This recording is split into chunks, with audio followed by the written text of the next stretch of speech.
Hello guitar freaks! Over the years, after inflicting guitar lessons on an impressive number of innocent humans, I've noticed a curious pattern. Many guitarists spend a heroic amount of time shredding, face-melting solos and roughly 12 minutes total learning how to actually play the song.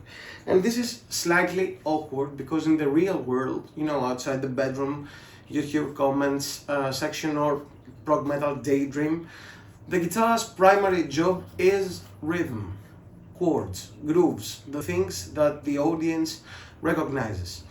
But don't panic, no guitars need to be sold and no jazz degrees are required. The fix is already under your fingers. In this little series, we are going to weaponize the CAGED system to turn your rhythm playing from technically present into confident, musical and downright professional. You will learn how to navigate the entire fretboard using triads, chord fragments and movable shapes so that you can play the same chord everywhere instead of just where your muscle memory allows. First, you'll get a practical, no-nonsense grasp of rhythm guitar tools that are actually getting used on gigs, and then things get a little bit more spicy.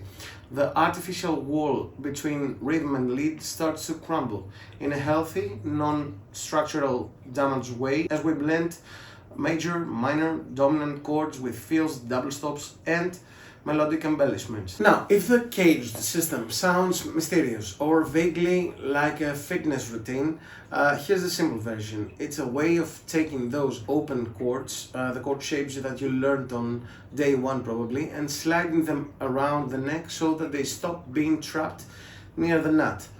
But trust me, the description barely scratches the surface. So when you start using inversions, different string sets and smoother voice leading, chords stop sounding like static objects and start behaving like music. Suddenly, rhythm guitar feels much less like strumming shapes and more like improvising with harmony.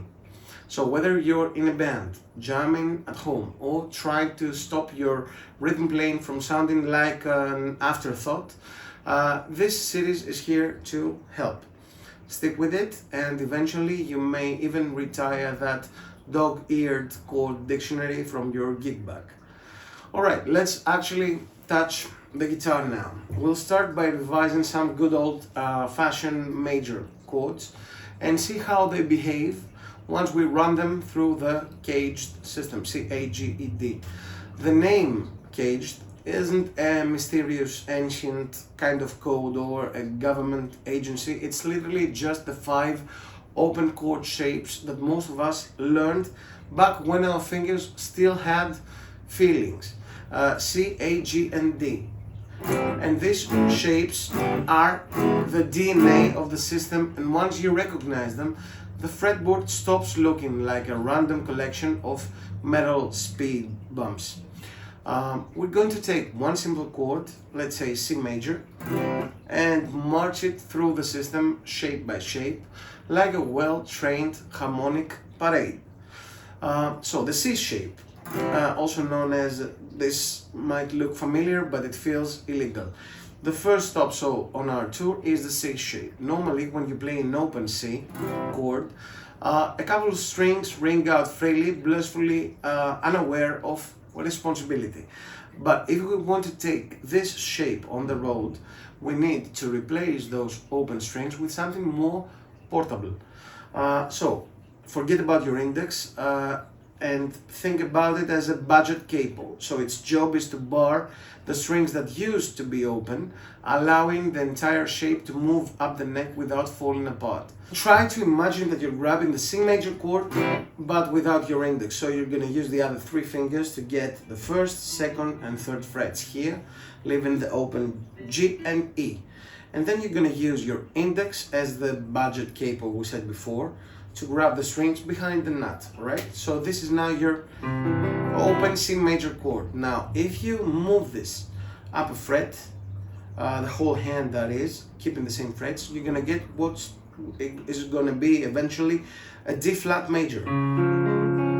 So you're gonna be playing 4, 3, your middle finger on the second fret of the B string, and your index barring the first fret. So your index handles the bar down here, holding everything together like a responsible adult. So take a moment to really look at this shape. You're not learning a new chord, you're watching a familiar one put a different outfit. This ability to visualize how a shape moves into another chord is a huge part of mastering this system we're talking about, the CAGED system. And yes, the voicing may feel a little weird at first, and that's perfectly normal. Your hand is just negotiating new terms with your brain. So the important thing right now is understanding where the chord comes from. Okay, the good news, you won't be living in these big stretchy shapes forever.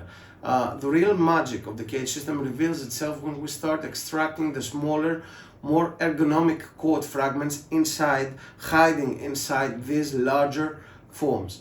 And that's where things get musical, expressive, and significantly less cramp inducing. So stick with it, your rhythm guitar future will thank you. So how to actually learn how to fret this a little bit faster. Start by the open position that we said before, grab it with your other 3 fingers, make sure that you're not muting any open strings from those 3 fingers at first, and then add your index behind the nut. Now you have your shape. What I want you to do is transpose the whole thing up a fret, and this is gonna be a D flat major chord because your root is right here on your pinky. Now, in order to learn how to grab this fast in real time, it's not a good idea to start moving it like this, up a fret, etc., because your fingers won't actually do the job as many times as it is required for them to memorize how to do the movements fast. So what you want to do instead, after you play it right here on the first fret, would probably be to take your fingers off the fretboard, actually do this instead of keeping them close to the fretboard. So expand them, stretch them, and grab the same thing all over again, 1 fret higher, and this is going to be D major, but using the C major, open C major shape. Then stretch them again, next fret, next fret, next fret, and go up all the way as far as you can, get to at least the 12th fret. If you want, you can keep going as much as you feel like, and then go backwards, do the same thing, 1 fret each time. You don't have to do it as fast as I'm doing it right now. You can go much slower, like take your time, grab it from the beginning. If you do this for a few days, then you're gonna get your fingers in shape to be able to do the quick chord changes that will be required in the future when you want to play a song, for example. Alright, next up in our CAGED saga is the A shape, which many of you already know very well and possibly too well. When we play an open A major chord, a couple of things are left open to enjoy their freedom, specifically the 1st and 5th strings. Traditionally, we figure this chord with our 1st, 2nd, and 3rd fingers all crammed into 1 fret like they're sharing an economy class seat. But once we want to make this shape movable, things are will get more organized. Your index finger steps up as a full bar, and the remaining notes are handled by your 2nd, 3rd, and 4th fingers. This instantly turns the open A shape into a professional, roadworthy chord.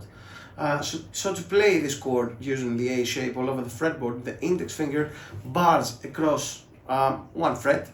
For example, let's go to the 1st fret. This is our root note on the A string, 1st fret. If this shape feels familiar, that's because it is. So congratulations, you've just discovered that your everyday 5th string bar chord has secretly been an A shape this whole time. And you can also fret this with your 3rd finger only, barring 3 chords right here. Sometimes you might not get the 1st string really clear, but that's perfectly okay for starters. You can just play those 4 strings, the 5th, 4th, 3rd, and 2nd.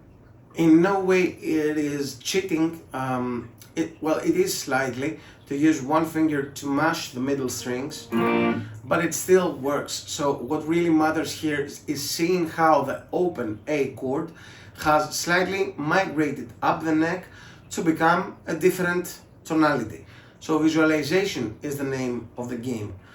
So you're taking this, and again you're stretching your fingers in between to get to every fret until you can play it everywhere and grab it from the start really fast. Now let's talk about the G shape. So that's the one that makes people question their life choices a little bit. So at first glance, this shape looks like it was designed by someone with either enormous hands or a cruel sense of humor. But relax, at this stage we're not chasing perfection. We're learning to recognize the shape so that later on, when we extract the smaller, more ergonomic voicings from it, everything will make sense. So in order to grab the G shape and make it a movable one, try to use your third ring finger for the low 6th string, 3rd fret, then 2nd fret on the 5th string, and your pinky for the 3rd fret on the 1st string. And then you have 3 open strings, D, G and B. Now those 3 strings, it's like your index is playing a capo behind the nut. So if you try to do this stretch, it might feel awkward at first. Feel free to do so. But if you want to make it a little bit easier, you can start down here on the 15th fret. So 15, 14 and 15 with your pinky. Then play the open strings at first. And then use your index to play the bar on the 12th fret. So this is going to sound like this. Now, as we did before, take your hand and your fingers off the fretboard, stretch them out, and grab the same thing 1 fret lower. So this is going to be an F sharp major, because this note right here, your ring finger, is playing the root note, which is an F sharp. Stretch your fingers, go backwards, 13th fret. Same thing, 12th fret, 11th, 10th, etc., etc., until you can do it down here on the wider stretches. So this may feel like a stretch, and possibly emotionally as well as physically. Now, if it doesn't sound perfectly clean right away, that's completely fine. Resist the urge to declare the shape impossible and move on. Instead, focus on seeing how the familiar open G chord has relocated and repurposed to produce any other tonality higher up the neck. Remember that the goal right now isn't comfort, it's understanding. Comfort comes later once your hands stop feeling formal complaints. So our 4th CAGED shape is probably the easiest one. You've played it before, even if you didn't realize it was secretly a part of a larger master plan. It's the E shape. This is the classic bar chord shape, the one that either make you stronger or briefly consider switching to keyboard.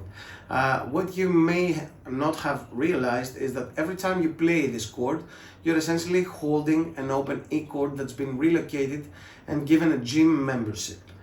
To make this E shape movable, your those 3 fingers grab the same shape, so 3rd finger, pinky, and finally your middle, and you're placing your index as the bar we said before behind the nut, and then you bring this up a fret, and now this is an F major chord because your index finger is playing an F right here. Now stretch your fingers, play the 2nd fret, same thing all over the fretboard. Take your time, try to make every note ring out clearly.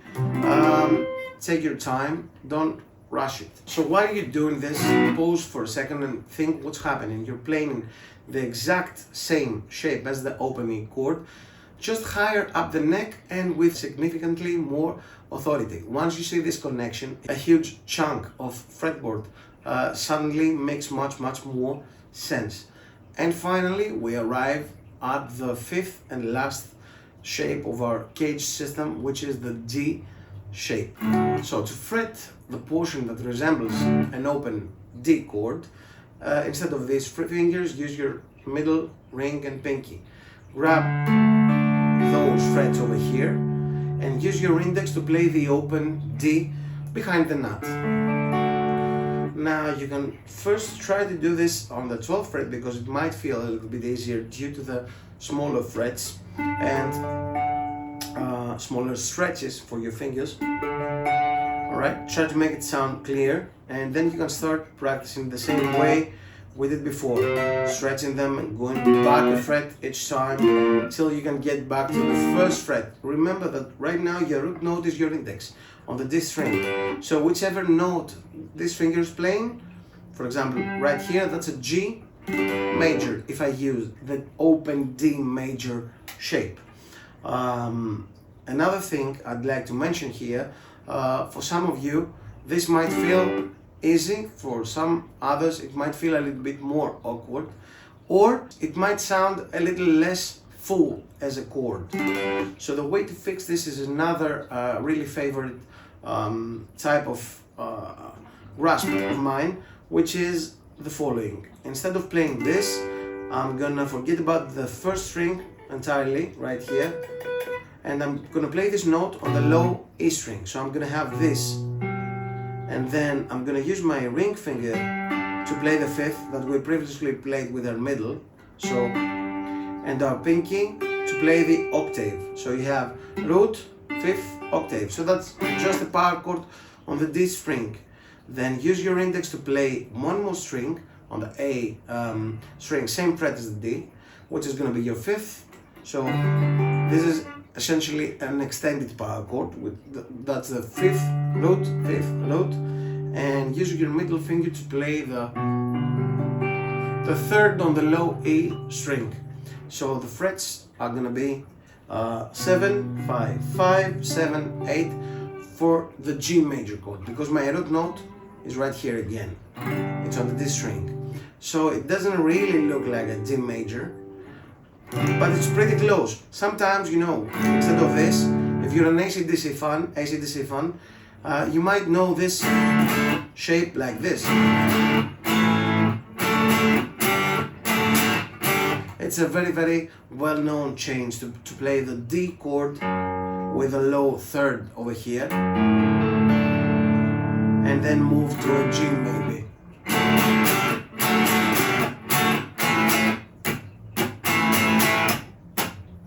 Etc, etc.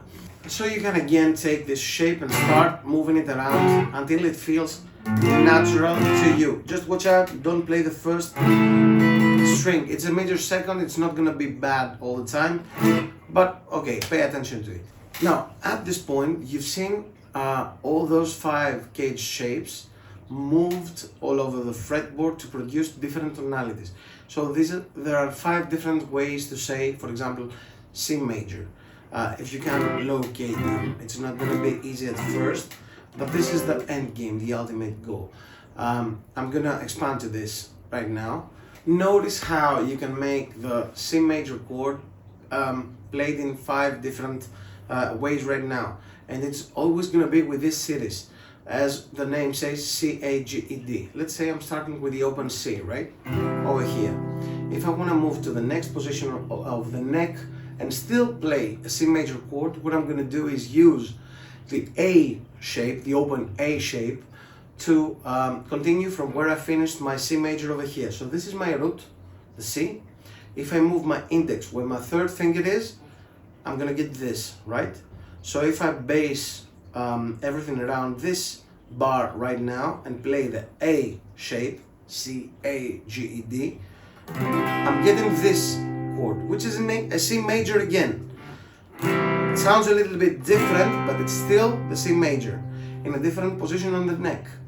Now, if I notice where my third finger is playing those 3 strings over here, or if you're doing it like this, it's fine as well. But on this fret right here is where you want to place your next index bar. And then you're going to base your new shape, which is going to be the G, the open G, around this area of the neck. So this is your root right now. It's the 8th fret on the low E string. And this is how you get the third position on the neck, which is the G major shape.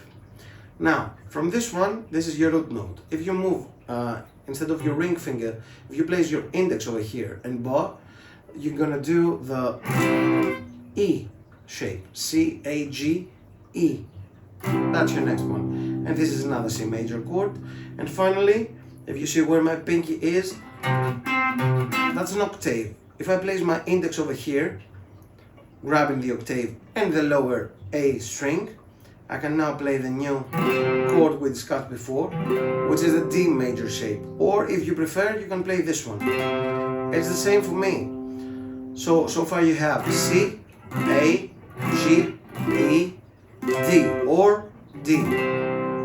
And if you wanna keep going, if you notice right here, your third and pinky, this is where your index and middle finger are gonna be placed for the next one, which is not gonna be none other than the open C we did before, but with a bar instead on the 12th fret. So you're starting all over again. You get the C major, the C shape again. C, A, G, E, D, C. And if I wanted to keep going, I'd go A again, etc., etc. The frets are too small for me to go on, but you get the idea. So this is how you divide the neck into 5 different parts. And this is going to be useful both for your chords, pentatonics, major scales, you name it. Everything can be applied into the CAGED system, dividing the neck into 5 different areas where you can locate your different tools, right? So at this point, you've seen how all 5 CAGED shapes are applied to the same chord. So there are 5 different ways to say C major scattered across the neck. And just like that, the fretboard stops being such a mystery and starts behaving like a system. And yes, you may need a moment to process all this. That's perfectly normal. Understanding comes first. The smooth, effortless playing shows up shortly after. And hey, if you need any help regarding all of those subjects, feel free to reach out. Here's my email. You can contact me or find me on social media and ask me anything you want. Or if you need private instructions or somebody to coach you, I'm here as well. I've been doing this for years. I know how hard it can be, and I know how easy it can become with the proper tuition and the proper coaching. So it will be a pleasure. I love my job. So that was it for today. I hope you enjoyed this little lesson. For those of you that already had a grasp of it, you might get a better understanding now. For the ones that never heard it before, I hope you enjoyed it and learned something new. Feel free to start applying this to different tonalities as well. Start from the lowest one you can figure out and then try to apply it. It's the same system. If you go from the low E, for example, and you want to move up the neck, this is an E shape. So the next one is going to be a D shape, then a C all over again, then an A, G, E again. If you play the open A, for example, you're starting on the A shape, then the next one is going to be the G shape. So then it's going to be Ni, D, and then C and A again, and all of those are the same A major chord in different parts of the neck. So I really hope you liked it. Feel free to subscribe and comment below. Let me know if you have any questions or any suggestions on stuff you'd like me to break down in the future. And stay tuned. See you next time. Have a happy new year.